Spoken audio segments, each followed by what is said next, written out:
বাংলাদেশের এক ক্রান্তিকালে দায়িত্ব নিয়েছিল অন্তর্বর্তীকালীন সরকার এবং তার উপদেষ্টারা। চলতি মাসেই দেশে সংসদ নির্বাচনের মধ্য দিয়ে ক্ষমতায় বসে নতুন সরকার। এরপরই বিদায় নেয় অন্তর্বর্তীকালীন সরকার উপদেষ্টারা।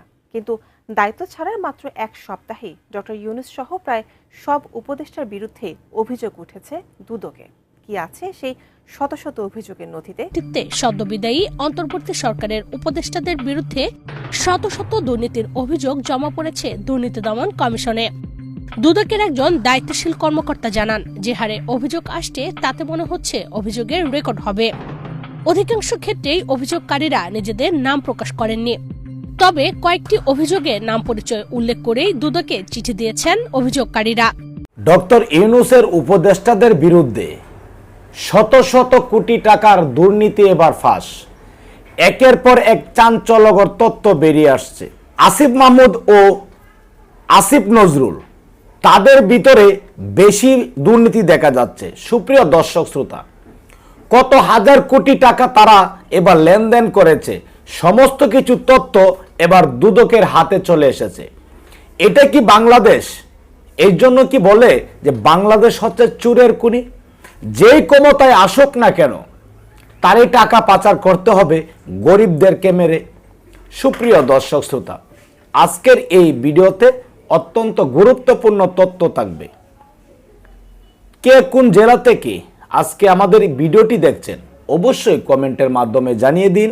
দয়া করে আজকের এই ভিডিওটি আপনার সোশ্যাল মিডিয়াতে শেয়ার করে দিন। গ্রামীণ ব্যাংকের কয়েকজন কর্মকর্তা ডক্টর ইউনূস কিভাবে নিজের নামে একটি ট্রাস্ট করে গ্রামীণ কল্যাণ এবং গ্রামীণ টেলিকমের অর্থ আত্মসাৎ করেছেন তার বিবরণ তুলে ধরেছেন। এই অভিযোগে বলা হয়েছে, আয়কর ফাঁকি এবং অর্থ আত্মসাতের জন্য ডক্টর ইউনূস তার নিজের নামে একটি ট্রাস্ট গঠন করেছেন। এই ট্রাস্টের একমাত্র কাজ হল ডক্টর ইউনূসের পরিবারের দেখাশোনা করা। এভাবে ডক্টর ইউনূস বিপুল পরিমাণ আয়কর ফাঁকি দিচ্ছেন বলে অভিযোগে উল্লেখ করা হয়েছে। এছাড়াও প্রধান উপদেষ্টার দায়িত্ব পালনকালে ডক্টর ইউনূস বিপুল পরিমাণ অর্থ বিদেশে পাচার করেছেন বলেও একাধিক অভিযোগে দাবি করা হয়েছে। সাবেক আইন উপদেষ্টা ডক্টর আসিফ নজরুলের বিরুদ্ধে দুর্নীতি ও অর্থ পাচারের 1 ডজনের বেশি অভিযোগ জমা পড়েছে। এসব অভিযোগের মধ্যে রয়েছে মামলা বাণিজ্য, জামিন বাণিজ্য, বিচারক পদায়ন এবং অন্যান্য দুর্নীতি। একটি অভিযোগে দাবি করা হয়েছে যে আসিফ নজরুল জামিন বাণিজ্য করে কোটি কোটি টাকা আত্মসাৎ করেছেন। এই অভিযোগে একটি শিল্প গ্রুপের সিইও জালিয়াতির মাধ্যমে ভাই এবং বোনের সম্পত্তি আত্মসাৎ করেন। ছোট বোন তার বিরুদ্ধে মামলা করে। পিবিআই মামলা তদন্ত করে জালিয়াতির প্রমাণ পায়, আসামির বিরুদ্ধে গ্রেফতারি পরোয়ানা জারি করে। কিন্তু আসিফ নজরুল 20 কোটি টাকা নিয়ে ভিআইপি আসামিকে জামিন দেওয়ার নির্দেশ দেন। আসিফ নজরুল বিপুল অঙ্কের অর্থের বিনিময়ে গান বাংলা টেলিভিশনের তাপসের জামিন করিয়েছেন বলে অভিযোগ করা হয়েছে। এ সংক্রান্ত তথ্য অভিযোগের সঙ্গে যুক্ত করা হয়েছে। এভাবে আসিফ নজরুল 18 মাসে টাকার বিনিময়ে বহু জামিন করিয়েছেন বলে অভিযোগ করা হয়েছে। এছাড়াও আসিফ নজরুলের বিরুদ্ধে পদায়নের দুর্নীতির অভিযোগ আনা হয়েছে। ঢাকা এবং আশেপাশের এলাকায় বিচারক বদলিতে আসিফ নজরুল 50 লাখ থেকে 2 কোটি টাকা পর্যন্ত নিতেন বলে দুর্নীতি দমন কমিশনের কাছে অভিযোগ করা হয়েছে। সাব রেজিস্ট্রার পদায়নে তার বিরুদ্ধে কোটি কোটি টাকার দুর্নীতির অভিযোগ রয়েছে। আসিফ নজরুল উপদেষ্টা হিসেবে দায়িত্ব গ্রহণের পরপরই উত্তরা, বাড্ডা, গুলশান, সাভারের মতো লাভজনক এলাকায় সাব রেজিস্ট্রার বদলি করেন। অন্যদিকে পরিবেশ উপদেষ্টা সৈয়দা রিজওয়ানা হাসানের বিরুদ্ধে অন্তত 8টি অভিযোগ এখন পর্যন্ত জমা হয়েছে বলে জানা গেছে। এর মধ্যে পরিবেশ অধিদপ্তরের একাধিক প্রকল্প থেকে অর্থ আত্মসাৎ অন্যতম। এছাড়াও রিজওয়ানার বিরুদ্ধে অন্যের সম্পত্তি জোর করে দখল করার অভিযোগও করা হয়েছে। একটি অভিযোগ পাওয়া গেছে তার স্বামীর বিরুদ্ধে।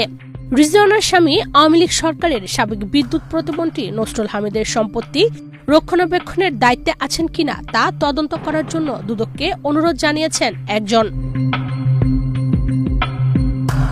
সাবেক জ্বালানি উপদেষ্টা মোহাম্মদ ফাউজুল কবির খানের বিরুদ্ধে সামিট গ্রুপের কাছ থেকে বিপুল পরিমাণ অর্থ হাতিয়ে নেওয়ার অভিযোগ জমা পড়েছে দুর্নীতি দমন কমিশনে।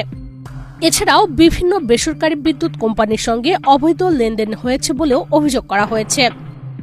অন্যদিকে স্বাস্থ্য উপদেষ্টা নূরজাহান বেগমের বিরুদ্ধে টেন্ডার জালিয়াতি, হাসপাতালে কেনাকাটায় অনিয়ম এবং দুর্নীতির অভিযোগ করা হয়েছে। তবে সবচেয়ে বেশি অভিযোগ এসেছে সাবেক ছাত্র উপদেষ্টা আসিফ মাহমুদের বিরুদ্ধে। দুদকের একটি দায়িত্বশীল সূত্র জানিয়েছে, আসিফ মাহমুদের বিরুদ্ধে প্রায় ১,০০০ কোটি টাকার দুর্নীতির অভিযোগ রয়েছে। এর মধ্যে বেশিরভাগ অভিযোগেই ভুক্তভোগীরা নাম ঠিকানা সহ করেছেন। ঘুষ নিয়ে কাজ না দেওয়ার অভিযোগের সঙ্গে তথ্য প্রমাণও দেওয়া হয়েছে। আসিফ মাহমুদের বিরুদ্ধে বিদেশে অর্থ পাচার এবং বেআইনি বিটকয়েনের লেনদেনের অভিযোগ করা হয়েছে।